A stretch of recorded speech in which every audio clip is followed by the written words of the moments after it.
aqui nessa casa, é importante você saber como os seus pastores pensam, como que a igreja pensa. Na nossa casa a gente tem zelo pela palavra, por estudar a palavra. Quando nós viemos aqui trazer uma palavra, nós preparamos, estudamos, vamos mais a fundo possível. Então você está num lugar onde existe amor pela palavra de Deus. Mas maior ainda do que esse zelo, é o amor que nós temos no nosso dia a dia, que nós temos na nossa vida, e a palavra já está dentro de nós. Então nós, nessa manhã, com certeza temos algo da parte do Senhor para ser ministrado no nosso coração. Com certeza Deus te trouxe até aqui para falar com você. Sabe, o culto, olha que importante isso. Tudo que nós fazemos, meus queridos, não fomos nós que inventamos. E quando a gente tenta inventar alguma coisa nova, dá errado. A palavra diz como deve ser o nosso culto. A palavra diz como devemos portar, inclusive no nosso culto, né? Como nós iniciamos, como é que nós adoramos, como é que nós entramos pelas portas do louvor. Cada momento que nós estamos aqui, sabe, é uma representação do que já aconteceu lá atrás com o povo de Deus. No tabernáculo já existia o culto estabelecido. E um dia lá na frente, e por toda a eternidade, estaremos diante dele, o adorando. E qual é a posição correta do culto? É de adoração. É fato que existem níveis de adoração. Assim como era, por exemplo, o santo lugar, né? Não era igual ao santo dos santos. Há níveis de adoração. Mas eu te digo uma coisa, a postura correta do culto é de adoração. E à medida que vamos avançando, quem nos permite, quem nos conduz a caminhar por esses ambientes, de repente alguém fala, nossa, eu não vim preparado. Puxa, eu não vim preparado. Puxa, eu estava mal. Puxa, eu estava me sentindo mal.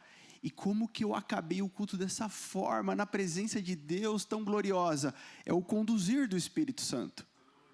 Não é por força, não é por violência, não é por mãos humanas, mas é o próprio Espírito Santo quem faz isso. Então essa é a nossa postura de adoração. Por isso quando ofertamos, estamos adorando a Deus. Por que a gente canta enquanto está ofertando? Porque entendemos que é adoração. Amém? Mas existe um momento onde nos calamos, aquietamos, colocamos nossos olhos, porque a palavra de Deus deseja falar conosco. Mais do que você ler a Bíblia precisa te ler. Amém?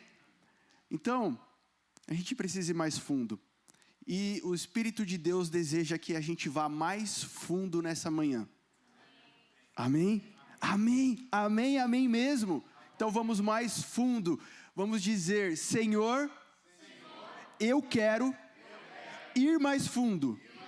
Agora diga só se é do seu coração mesmo. Senhor, eu quero ir mais fundo.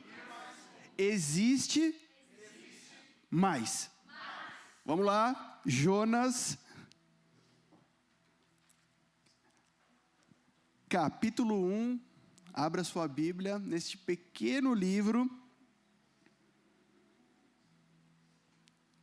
Jonas, capítulo 1.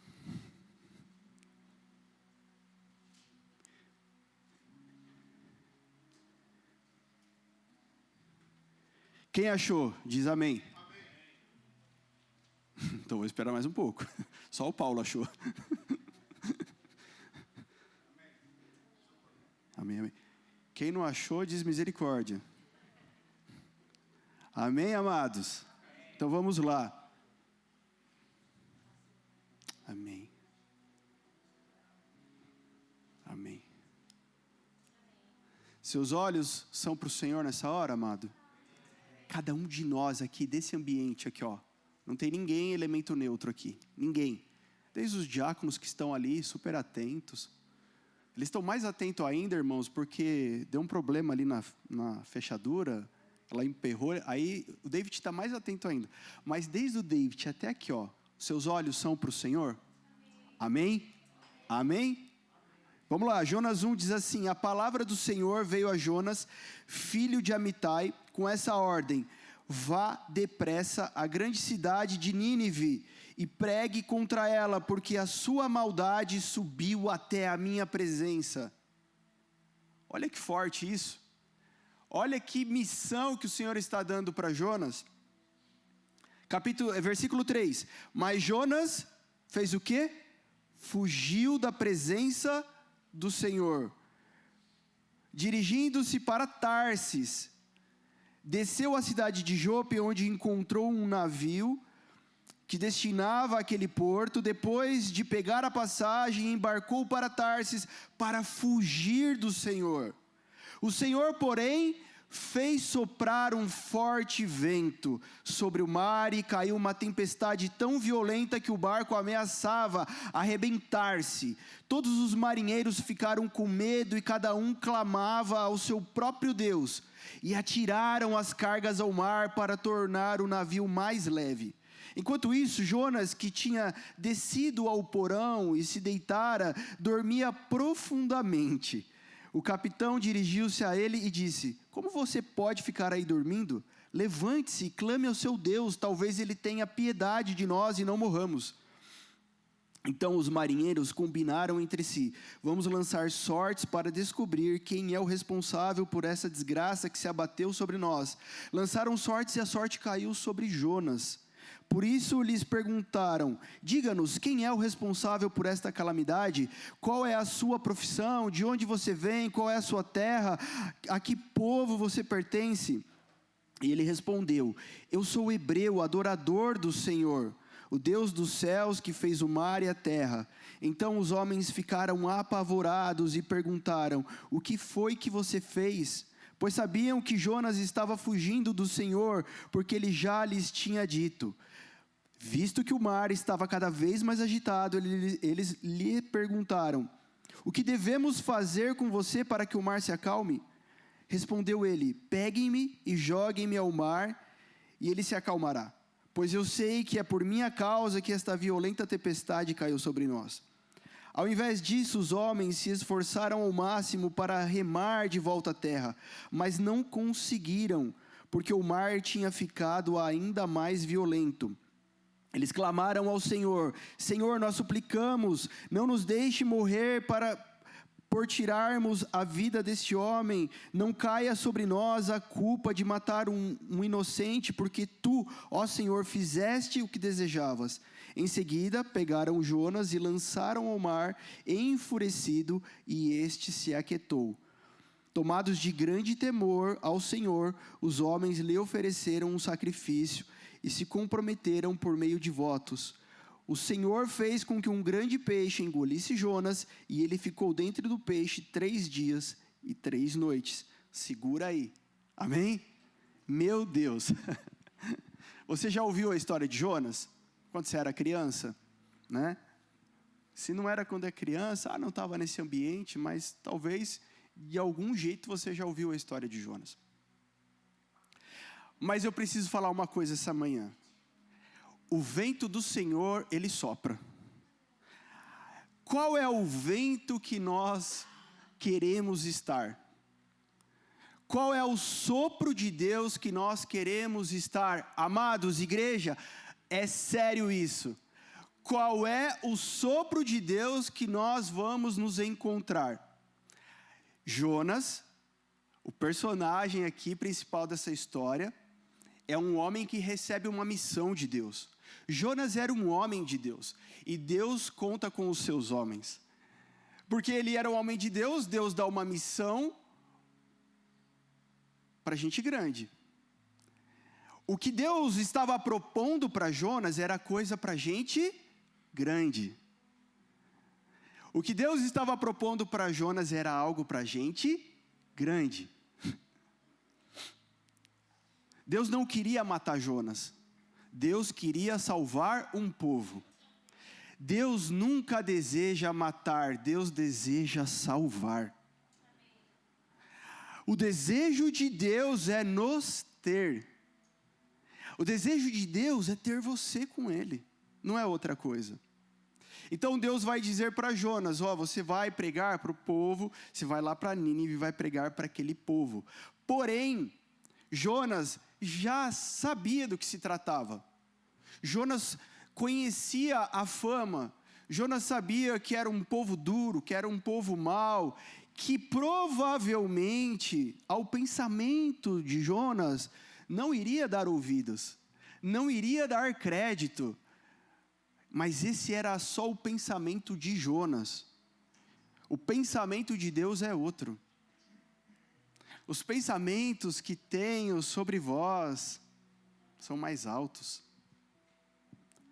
Sabe, dura coisa é nós precisarmos confiar na nossa mente e no nosso coração. Dura coisa é nós vivermos uma vida com Deus, onde nós precisamos confiar na nossa própria mente, no nosso próprio entendimento. Qual era o entendimento de Jonas? O entendimento de Jonas é que era uma missão impossível. 007, missão impossível. No entendimento de Jonas, não ia dar certo. Dura coisa é nós dependermos. Porque na semana passada, o pastor estava pregando aqui sobre a graça. Mas e para experimentar a graça, a gente vai ter que passar por um caminho. Porque o Senhor deseja o quê? Revelar a sua graça. Mas vamos lá. Precisamos entender em que sopro de Deus nós vamos nos encontrar. Então Jonas, ele faz o contrário do que Deus pedira para ele. Bom, o Senhor está pedindo, não vai dar certo, eu mesmo já vou consertar a situação. Eu mesmo já vou por aquilo que é mais fácil. Sabe qual é a nossa tentação? Ir para o mais fácil, sempre. Porque a gente já vai com todas as respostas para Deus. Porque a gente já vai com todas as desculpas para Deus. Eu já vou para aquilo que é mais fácil. E não é só Jonas, eu e você fazemos isso também. Só que o propósito de Deus é o que permanece. Fala para a pessoa que está do seu lado aí, vai permanecer a vontade de Deus. Vai permanecer. Vai prevalecer. Mas existe algo aqui, queridos, muito sério. Vai prevalecer a vontade de Deus, você querendo ou você não querendo. Mas a gente vai chegar num outro ponto já já. Que aí é um divisor de águas para a nossa vida. Bom, então Jonas ele vai para o outro sentido. Ele vai pegar o navio e está indo para outro lugar. Na hora que ele está nesse navio indo para outro lugar, quem é que sopra o vento da tempestade? O diabo? Não. Deus. Deus envia a tempestade. É o próprio Deus quem manda a tempestade. É o próprio Deus quem está chacoalhando o barco. E Jonas está onde? Todo mundo ali desesperado, né? A tripulação ali, todo mundo, meu Deus do céu, que tempestade é essa que veio do nada? O que está acontecendo? E aí, de acordo com a cultura, com a crença deles, eles começam a orar, cada um ao seu Deus, e começam a investigar, né, no sagrado, investigar no religioso, o motivo daquilo que aparentemente não deveria estar acontecendo. Eles começam a perguntar para Deus, não sei, cada um ao seu Deus, mas começam a dizer, Deus, o que está acontecendo? Deus, o que está acontecendo? Deus, o que está... E quem conhecia o Deus dos hebreus era Jonas, que estava onde? Dormindo. Agora, é muito estranho pensar que está todo mundo com medo de morrer e Jonas está dormindo. Quando nós, e aí fica já, aqui ó, pega a dica, irmão. Quando nós não ouvimos a voz de Deus. Não é de ouvir com o ouvido, ele ouviu. Quando nós não damos crédito à voz de Deus, quando nós não damos atenção à voz de Deus, e damos atenção a nós mesmos, o sono vem, a fraqueza vem, a frieza vem, e Jonas então ele começa a dormir, no meio da tempestade, sim senhores, ele começa a dormir, mas alguém vai lá e vai acordar Jonas, vai falar, Jonas, não dá, como que você consegue dormir no meio da tempestade? Você já viu alguém que está vivendo, assim, a vida está de cabeça para baixo, e a mulher olha para o cara e fala assim, como é que você consegue dormir com isso? Marido, como que você consegue? Parece que você está anestesiado, parece que você... Marido, como é que você consegue ser transparente? Assim, ó, parece que sumiu nessa situação. Ou esposa, como é que você consegue fazer de conta? Talvez você já conheceu alguém assim. Fala, meu, era para você estar andando de joelho, cara. Parece que está tudo bem. Era para você estar chorando, era para você estar orando, era para você estar jejuando, era para você estar descabelado. E parece que está tudo bem. A vida que nós temos, a gente só vai poder viver agora, amados. A gente não vai poder viver depois. A eternidade, queridos, é um lugar de definição. Um dia ouviremos da boca do Senhor, bem-vindos, amados, aqui o meu rebanho. Ou ouviremos da boca do Senhor, nunca te conheci. Não existe meio termo quando chegarmos lá e nos apresentarmos, e é fato que cada um de nós daremos e prestaremos conta. Amém? Sim? Se cremos nisso, se cremos na Bíblia, se cremos na palavra, se cremos em Jesus Cristo, nós só temos essa vida agora para viver, para obedecer ao Senhor, porque é uma preparação para a eternidade. Entenda, sua vida igual a preparação para a eternidade. O que são 20 anos, o que são 40 anos, o que são 60, o que são 80, o que são 100 anos, se você viver assim, for um centenário. O que são 100 anos diante de toda a eternidade. Quando eu vou pregar o evangelho para alguém que é cético, para alguém que não acredita no mundo espiritual, para quem não acredita em Deus, para quem não acredita, né, um ateu, eu falar, e o ateu ele ainda vai falar assim, eu sou ateu graças a Deus, é mais fácil falar com ele. Talvez eu teria que explicar algumas coisas que não é o caso de hoje. Se nós acreditamos na eternidade, como é que nós podemos ficar dormindo nessa vida aqui, e alguém vem cheio de confusão? Pastor, existe predestinação? Pastor, uma vez salvo, sempre salvo? Irmão, vamos mudar a pergunta? Olha para o espelho e responda, o quanto eu amo ao Senhor, ao qual eu digo que vou viver a eternidade com Ele.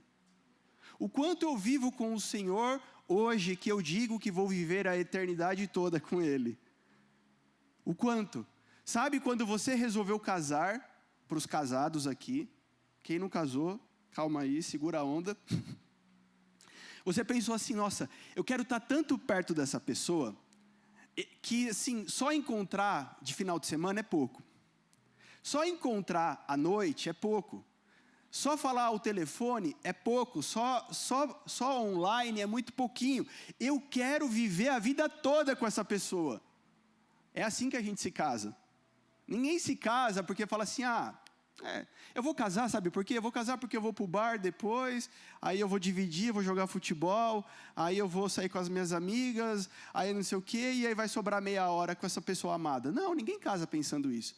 Alguém casa porque está fissurado, porque está na paixão, porque está no amor de que eu quero viver grudado com essa pessoa.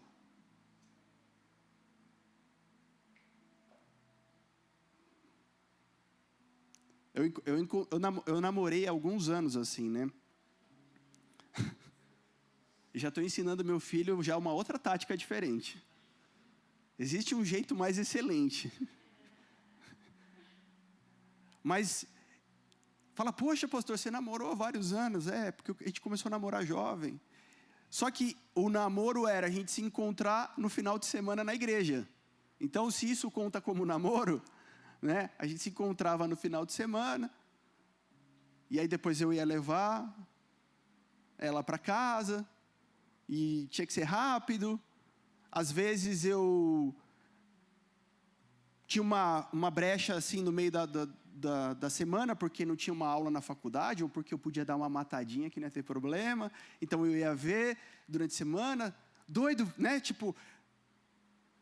E outro dia eu estava contando para algum amigo sobre uma vez que eu não fui para a faculdade. E se eu não fui para a faculdade, eu vou fazer o quê? Vou aproveitar para encontrar o amor da minha vida.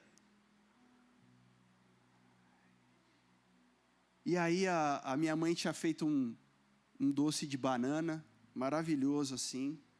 Faz tempo que ela não faz, viu, mãe? Se estiver me vendo online. Saudade do doce. E ela falou, você vai ver a Carol? Então leva um pouco para ela. E colocou numa Tupperware lá, colocou numa sacolinha. Eu falei, vou. É um bom motivo para eu ir lá ver. É um bom motivo. Vou levar o doce, pronto. E aí, na hora que eu estava na avenida para ir para o ponto de ônibus, pegar o ônibus, eu fui atravessar a avenida e estava tudo escuro, a avenida bem escura. E a hora que eu estou correndo assim no meio da avenida, que eu não fui na faixa, que eu quis ser mais esperto, entre um carro e outro, eu passei correndo. E quando eu passei correndo, um filme passou assim em segundos, eu pensei que eu tinha sido atropelado, porque eu voei, caí na calçada espatifado assim.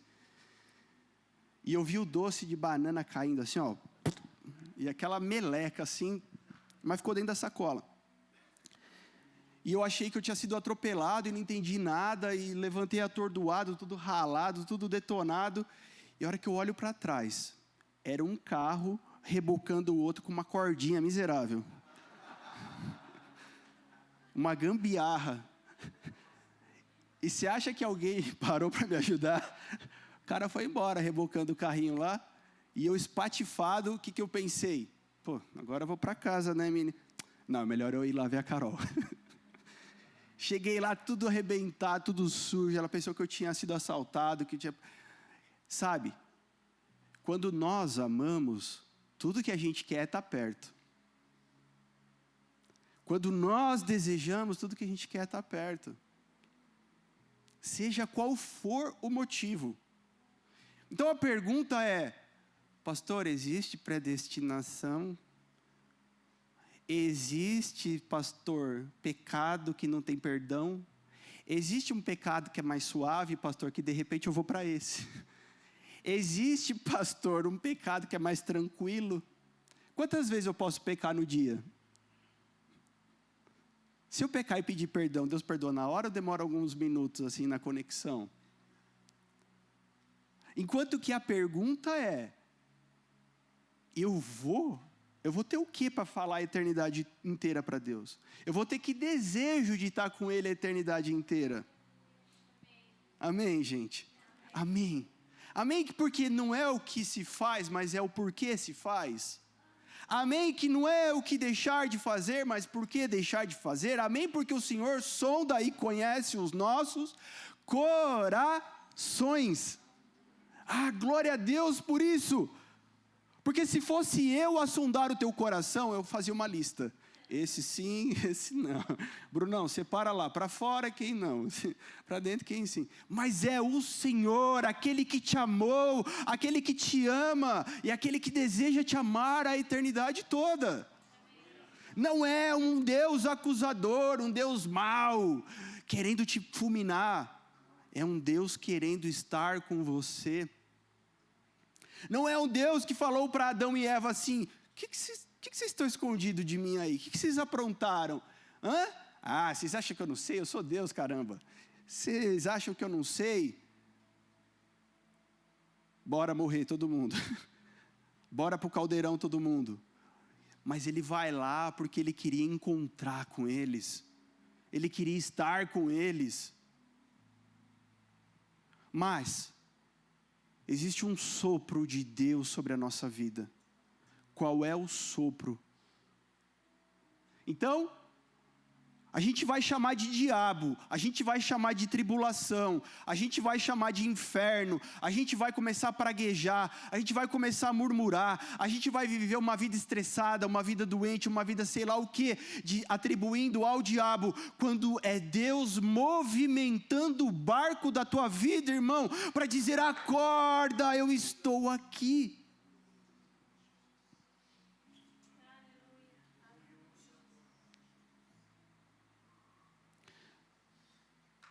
Bom, então Jonas, ele vai ser sincero. Gente, a culpa é minha, me joga no mar. E aqueles homens ainda tentam, não, calma, não é bem assim, calma, vamos tentar alguma coisa, mas não tem jeito, não tem jeito. Irmão, quando a gente está fora da vontade de Deus, quando a gente está indo para o lado oposto de Deus, não tem acordo. Deus é um Deus de aliança. Abraão, Isaac e Jacó, Deus de aliança, não é Deus de acordos. Não tem acordo, não tem como. Joga no mar. Quando joga no mar, a tempestade acaba. Quando joga no mar, a tempestade acaba. E Deus vai mandar lá o grande peixe para engolir Jonas, ele vai ficar 3 dias lá. E lá ele vai fazer uma oração de arrependimento a Deus. E ele vai se arrepender a Deus, ele vai pedir mais uma oportunidade. E quando Jonas chega então, naquele lugar onde ele já deveria estar, onde já deveria ter sido feito, onde já era para ter cumprido, o que acontece? Ele vai pregar uma palavra de arrependimento, uma palavra de juízo, uma palavra dura, era a palavra que Deus tinha dado. Irmão, qual é a palavra do Senhor? Não adianta a gente florear, não adianta a gente enfeitar, não adianta a gente customizar. Qual é a palavra que sai da boca de Deus? Então Jonas vai agora sim, ele vai se levantar e falar a palavra da boca de Deus para aquele povo. E a palavra da boca de Deus para aquele povo automaticamente produz um arrependimento. Eles começam a se arrepender e quando chega no ouvido do rei, o rei se arrepende profundamente, manda aquele povo todo, toda aquela cidade jejuar, e se humilhar, e se arrepender diante de Deus. E o Senhor alcança aquela terra inteira. Então, desde o começo, Deus estava certo e Jonas estava errado. Desde o princípio, não havia erro em Deus.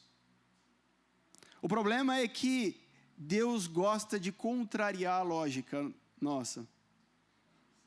O problema é que a nossa lógica, na verdade, é muito pequena diante de Deus. O problema é que as coisas de Deus são loucura para esse mundo. E a gente precisa querer ser louco. Os certinhos, não está escrito na Bíblia que os certinhos entrarão no reino dos céus. Não está dizendo. Você já viu que as crianças, às vezes, eles fazem umas coisas loucas? Eu fico vendo, olha que barata. Que quando acaba o culto, de repente tem uma criança tranquila ali do nada. Acabou o culto. Ela fica vidrada, sai correndo, pula aqui, começa a pular aqui em cima. Não faz sentido. Por quê? E Deus vai dizer assim, você precisa ser igual a uma delas.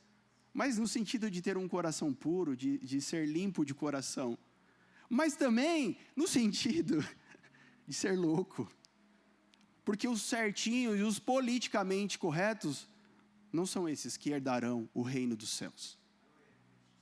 Não são. Ah, pastor, sabe? Você não sabe, pastor. É que eu tenho 30 anos de evangélico. Ah, é, irmão? É. 30 anos de evangélico. 30 anos certo. 30 anos com a Bíblia. Mas 30 anos sem ouvir a Deus, 30 anos sem obedecer a Deus, 30 anos sem ser louco, 30 anos sem ter coragem de fazer aquilo que contraria você mesmo.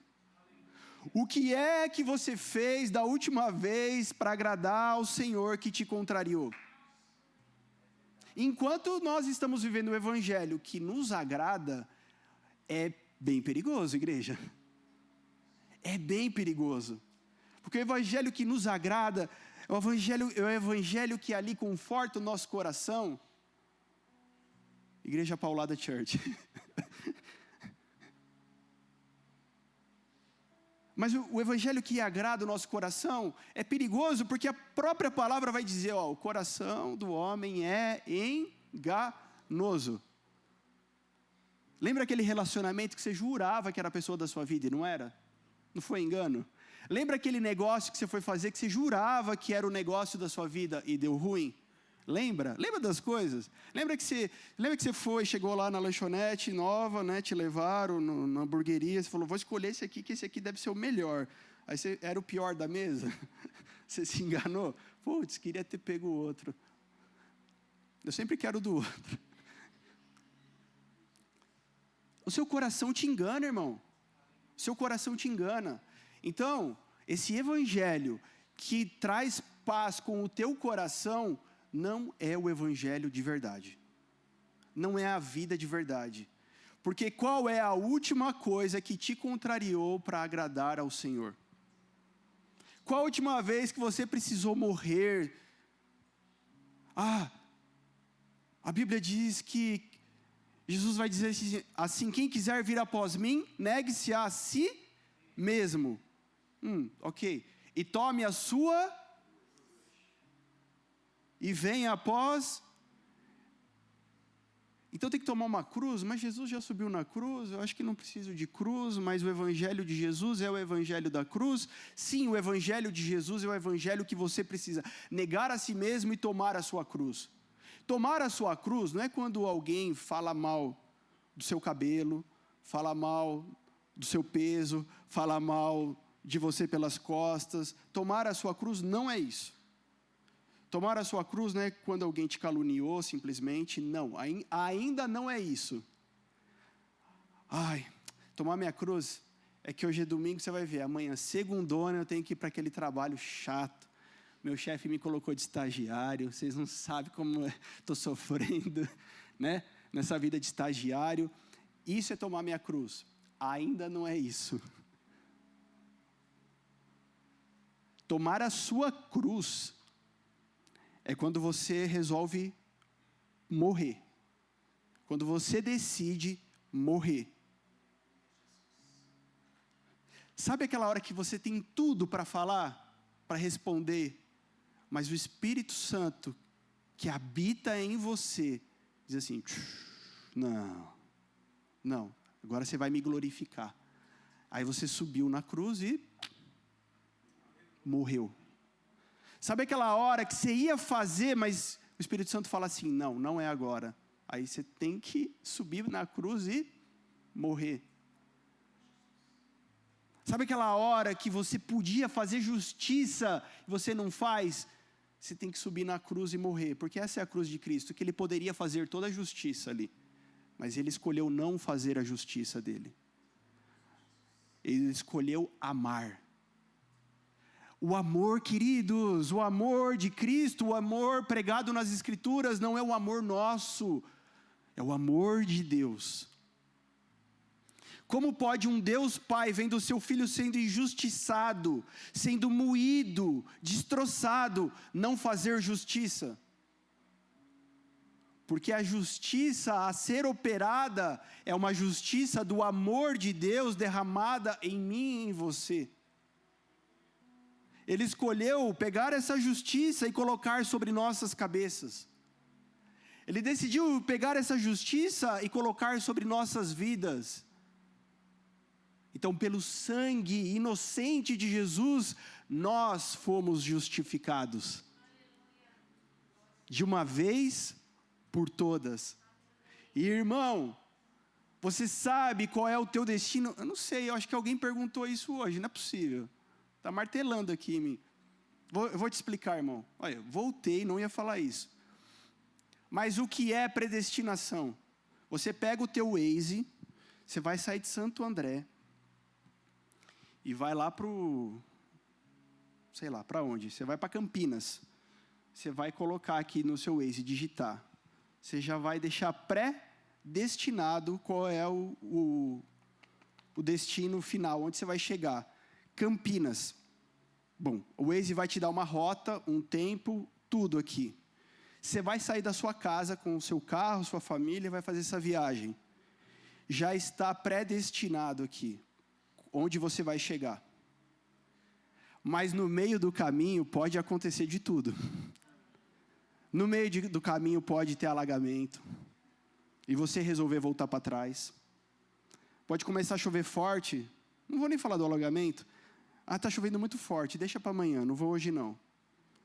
No meio do caminho pode ter um acidente. No meio do caminho, de repente, sua esposa resolve reclamar que você está dirigindo muito rápido e por alguma coisa assim muito estranha, que geralmente não acontece em casal nenhum, vocês começam a discutir. No meio do caminho, alguma criança no banco de trás vomita nas suas costas. No meio do caminho pode acontecer tanta coisa para que você fale assim, não. Vamos fazer o seguinte, eu vou para outro lugar. Eu vou fazer outra coisa. Eu vou adiar isso daqui. Você consegue entender? A gente não pode ficar com bobeira. Foi estabelecido algo para nós.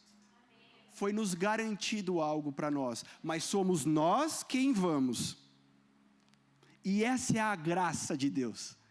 Essa é a graça da oportunidade. Já pensou um Deus que obrigasse a gente a ser crente? Já pensou um Deus que obrigasse a gente a amar Ele? Já pensou um Deus que obrigasse a falar, não, você tem que querer viver a eternidade comigo? Não, a graça é a oportunidade que nos foi dada. Porque isso seria um relacionamento abusivo, tóxico. Aquele cara, né? Que a menina precisa amar ele e aí de repente ela não quer mais. Aí o cara fala assim, não, você tem que me amar, você tem que... Aí ele começa a demonstrar que ele é meio doido. Até então parecia normal, parecia um cara bonito, geralmente são homens bonitos, né? Era um cara bonitão, galã, de Hollywood, e de repente ele começa a mostrar que ele é meio malucão, né? E aí o cara começa a te seguir, né, mulher? O cara começa a seguir, você sai, ele está atrás da moita. Aí de noite ele aparece no portão. Meu Deus, que medo. Agora você começa a ter medo, né? E se você não ficar comigo, eu vou tacar fogo em você. Misericórdia. E vocês já devem ter ouvido alguma coisa assim. Não, nosso Deus não é psicopata. Nosso Deus não é abusivo. O nosso Deus é um Deus de amor. E Ele deseja o nosso amor. Então está aqui, só para explicar. Está aqui, o Senhor já nos deu algo. Ah, mas uma vez salvo, sempre salvo. Olha, eu te dou um carro de presente. Tó, El, já que é teu aniversário, gente, dá um abraço no El depois, hein? Queridinho da mamãe. Tó, El, de presente, meu carro. Aí o El chega lá fora, olha o carro, fala assim, não vou pagar o IPVA desse carro, não quero pagar o seguro. Pensando bem, eu vou fazer outra coisa. Né? Tó, Paulo, para você, que você pode. Você é empresário, você cuida desse carro aqui. Ou ele pega e dá para um outro amigo, ou ele pega e vende para alguém. É um presente, é uma graça. O Senhor nos agraciou com a salvação. O que você está fazendo com ela? Como você está cuidando? Porque alguém que eu já ouvi, queridos, eu falo isso porque eu cresci nesse ambiente. E alguém que eu ouvi dizendo isso, batendo no peito, que uma vez salvo, sempre salvo, meu Deus, eu não sei, talvez ele esteja muito certo, um dia eu vou chegar na eternidade, porque esse cara já se perdeu hoje, já está longe de Deus, já não vive uma vida de quem ama a Deus, e talvez, ok, eu vou chegar lá, ele está lá abraçado com Deus, mas eu não vou pagar para ver. Quem sabe, eu vou ficar de mal de Deus aqui, mas uma vez salvo, sempre salvo, quem sabe estaremos juntos, abraçados na eternidade. Eu não vou pagar para ver, porque eu não tenho duas chances, eu só tenho uma. Amém? E aí então, Jonas faz o que Deus pediu, e o resultado é perfeito. Perfeito, perfeito. E aí você vai para Ezequiel, capítulo 37.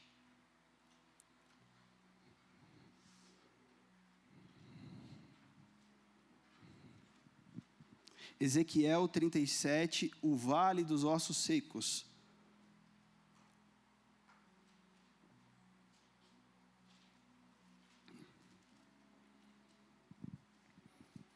Que diz assim: a mão do Senhor estava sobre mim, e por seu espírito ele me levou a um vale cheio de ossos. Ele me levou de um lado para o outro e pude ver que era enorme o número de ossos no vale e que os ossos estavam muito secos. E ele me perguntou: filho do homem, esses ossos poderão tornar a viver? E eu respondi: ó soberano Senhor, só tu o sabes. Então ele me disse: profetize a estes ossos e diga-lhes: ossos secos, ouçam a palavra do Senhor. Assim diz o soberano Senhor: e esses ossos farei um espírito entrar em vocês e vocês terão vida. Sobre esses ossos eu soprarei o meu espírito e eles viverão. Não são duas pregações em uma, tá? Mas é uma pregação só. O Senhor chega para o profeta e ele mostra um lugar terrível de morte. Um lugar que era um vale, um buraco cheio de ossos, cheio de caveirinha.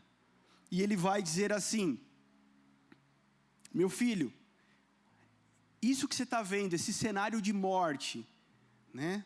Imagina você entrar num cemitério que fosse tudo exposto. Foi isso que aconteceu, ele entrou num cemitério. Só que não tinha as lápides bonitinhas, tal, as florzinhas, nada disso. Então ele entra naquele lugar de morte, ele vê aquele monte de caveira, aquele monte de ossos ali espalhados. E Deus vai dizer: meu querido filho, meu profeta, diante desse cenário de morte, poderão esses ossos voltar a viver? E qual é a resposta desse homem? Não, é melhor eu ir para o shopping, que lá tem um monte de gente viva. A resposta dele: Senhor, só o Senhor sabe. E quando nós damos essa resposta, que coloca tudo no seu lugar, queridos, existe uma resposta que coloca tudo no lugar. Existe uma resposta que você precisa dar na sua vida. É uma resposta tão simples, mas que coloca tudo no lugar. É uma resposta que a gente não tenta discutir com Deus. É uma resposta que a gente não negocia com Deus. É uma resposta que a gente não fica tentando ajustar as coisas com Deus. É uma resposta que coloca tudo no lugar, dizendo: Senhor, só Tu sabes. E quando eu digo a resposta que coloca tudo no lugar, Senhor, só Tu sabes, Ele vai soprar um vento. E o vento dessa vez é um vento diferente. É um vento de vida. É um vento que junta cada osso com seu osso. É o vento que faz o extraordinário. É o vento que faz o milagre vir a existir. É o vento que tira a morte e traz vida. É o vento que traz saúde. É o vento que faz o sobrenatural existir nesse lugar. Existe um vento de Deus para ser soprado. Existe sempre, meu querido, um vento de Deus a ser soprado. A questão é que você acha que Ele não está soprando, mas Ele está soprando. Hoje o Senhor está soprando. Na sua vida o Senhor está soprando. Sabe qual é a palavra de hoje? Veja o Senhor em tudo isso. Enxergue o Senhor em tudo isso. E quando nós enxergamos o Senhor, nós iremos nos submeter. Talvez hoje você vai começar a se lamentar na tua oração, dizendo: Deus, eu fiz tudo errado. Deus, eu não cuidei da minha vida como eu deveria. Deus, eu estou confuso. Deus, eu estou perdido. Deus, eu errei no passado. Deus, eu estou errando agora. Sabe, então é por isso que eu estou sendo afligido. É por isso que o diabo está tirando proveito de mim. Mas hoje o Senhor está dizendo: é por isso que eu estou soprando e chacoalhando as estruturas, para que você acorde e me veja. Mas talvez alguém está aqui hoje de pé, dizendo: eis-me aqui, Senhor, fala, porque eu direi, só o Senhor tem todas as respostas, só o Senhor sabe de todas as coisas, só o Senhor pode definir a minha vida, Deus. E o Senhor está soprando algo que foge do teu controle.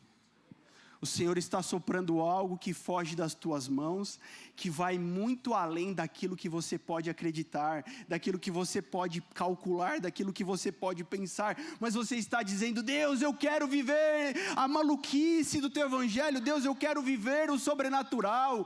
Deus, eu quero ser como Pedro, que teve coragem de colocar o pé para fora do barco, Deus. Deus, eu quero ser como Gideão, que teve coragem de enfrentar o exército inimigo. Eu quero ser como Esther, que teve coragem de assumir perante o rei a responsabilidade de um povo viver ou morrer. Eu quero, Deus. E Deus te trouxe aqui para falar que existe uma resposta, um vento para tudo. Você não vai ficar confundido, amado. Você não vai ficar perdido. Você não vai ficar atrapalhado. Você não vai ficar desprezado. O Senhor é aquele que tem olhado, te amado, te contemplado, te guardado, te dado livramentos. Existe um passo a ser dado. Existe um passo, igreja, para dar. Porque existe um vento de Deus. Qual é o vento que você quer estar? Qual é o vento que você deseja estar? A verdade é, como se eu pudesse ver aqui, o mundo espiritual é mais real do que você acredita. E existem atuações do inimigo para te confundir, para fazer barulho no teu ouvido. É como se eu visse ouvidos aqui com um zumbido, que Deus está falando, mas tem um zumbido enquanto Deus fala, e eu fico confuso. Em nome de Jesus, ouvidos ouçam a voz do Senhor. Igreja viva, em nome de Jesus, ouvidos ouçam a voz do Senhor. Todo roubo, toda distração, toda confusão, nós declaramos em nome de Jesus, caindo por terra. Mas você precisa fazer isso também, irmão, porque existe uma responsabilidade nas tuas mãos. Você precisa se levantar e repreender e guerrear, porque você fala no momento assim: nossa, Deus falou comigo, mas daqui a pouco você já está: ai meu Deus, eu não sei, o pastor falou lá, mas eu acho que era de manhã, eu estava com fome, não sei se é bem aquilo. E isso nada mais é do que o roubo do diabo na sua vida. Se o Espírito Santo está dizendo aqui sobre a sua palavra, você precisa abraçar isso e guerrear e lutar por isso. Você precisa fazer guerra por isso. A gente faz guerra por tanta coisa. A gente faz guerra por tanta coisa imbecil, por tanta coisa fútil. Você faz guerra na tua casa por tanta coisa que não deveria fazer. Faz guerra com o vizinho, faz guerra no trânsito. Faça guerra com o diabo, irmão. Uma igreja que não reconhece que existe um inimigo, ela fica distraindo, achando que está tudo bem, de mão no bolso. Existe um inimigo da tua alma e ele deseja te tragar. Existe um inimigo da tua alma, ele deseja destruir a tua casa, a tua família, você inteiro. E hoje você precisa olhar para esse inimigo e dizer como Davi disse para o gigante Golias: eu não vou na minha força porque eu sou muito pequeno, mas o Senhor dos exércitos está sobre mim. O Senhor dos exércitos está sobre mim. E é na força dele que eu vou. É no preparo dele que eu vou. É com as armas dele que eu vou.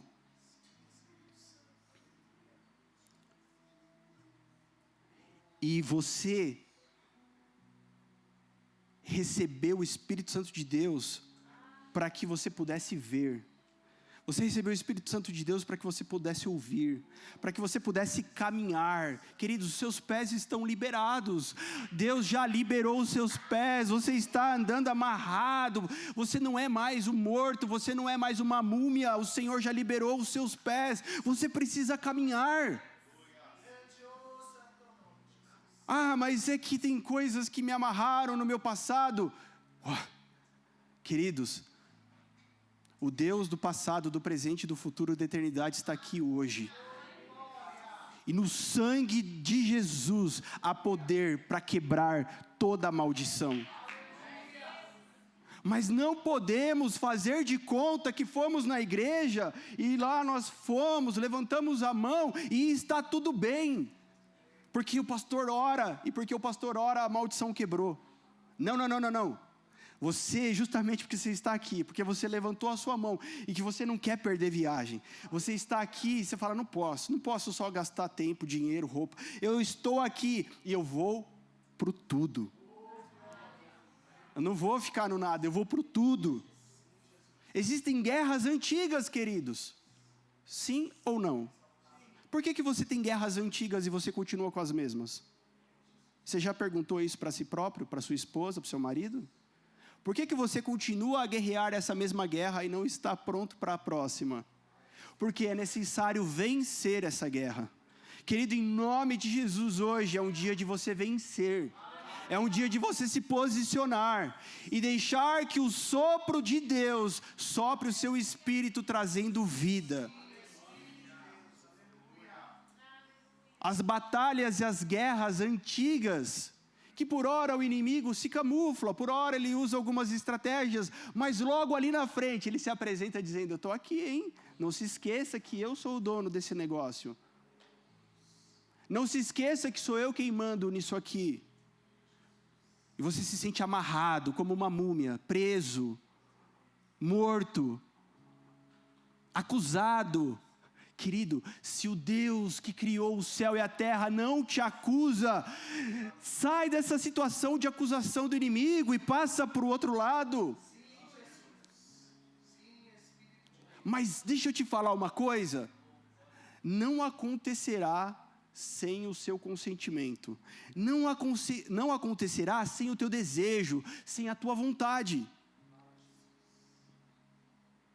Porque o povo de Nínive foi salvo, porque Deus determinou, e porque um homem se arrependeu do seu erro.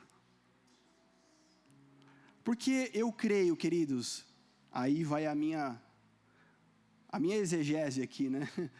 Eu creio que Deus mandaria outro profeta. Eu não creio que Deus deixaria de salvar aquele povo porque Jonas não quis.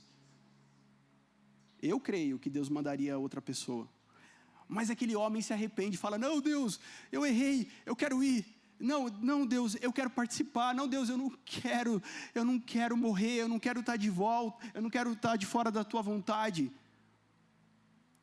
Então um homem se posicionou diante de Deus.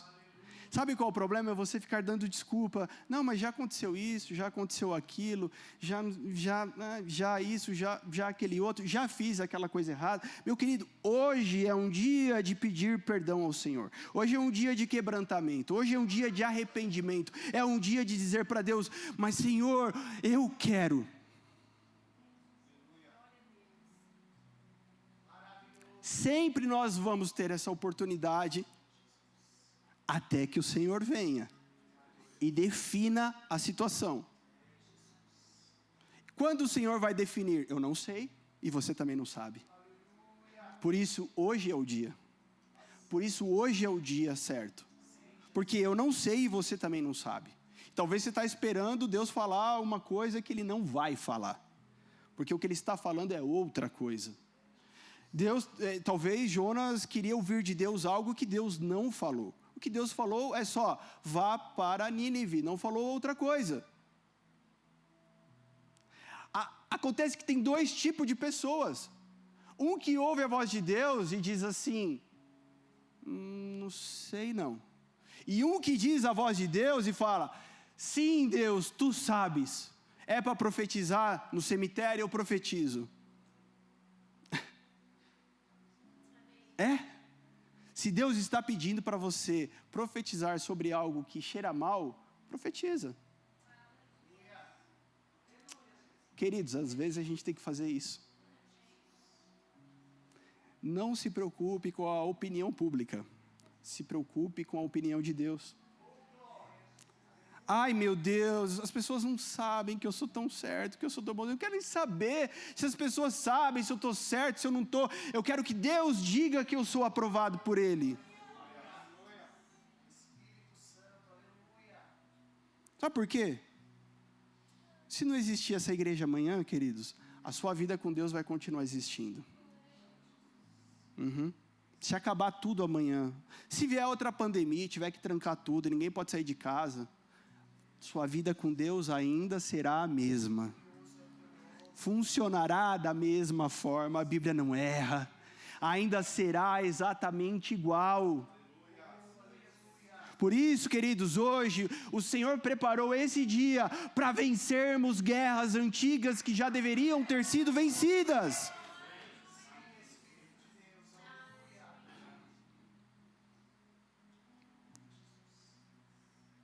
Porque o Senhor está dizendo, existe mais, existe um próximo nível, existe uma missão, existe uma profecia que precisa se cumprir e é uma profecia de vida. E o Espírito Santo é quem convence o homem. Sabe, o pastor não tem esse poder, mas o Espírito Santo tem esse poder. O Espírito tem esse poder de convencer a gente do nosso erro, do nosso pecado. Ele tem o poder de convencer o homem a mudar de ideia. Ele tem o poder de convencer o homem a fazer algo diferente. Ele tem esse poder. Então, o que eu faço, pastor? Vai para Ele. Sobe na cruz. Morre um pouquinho e deixa Ele viver em você. Deixa o Espírito Santo viver em você. Sobre as suas opiniões, pega elas, coloca elas na cruz, as suas opiniões, e deixa elas morrerem. E fala, Espírito Santo, o que o Senhor está dizendo? Porque você facilmente vai perceber nessa dinâmica que tem a ver com você, que não tem a ver com o outro. Amém?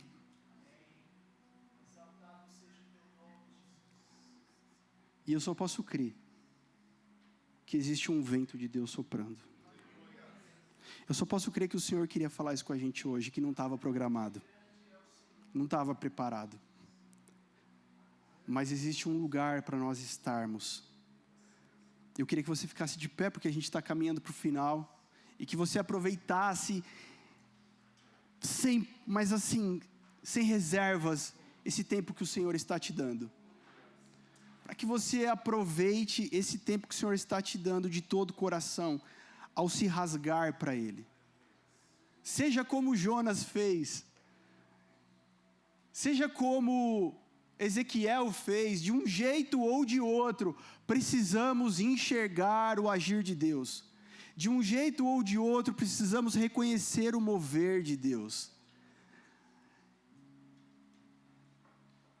E declarar, Espírito Santo, vem habitar em mim.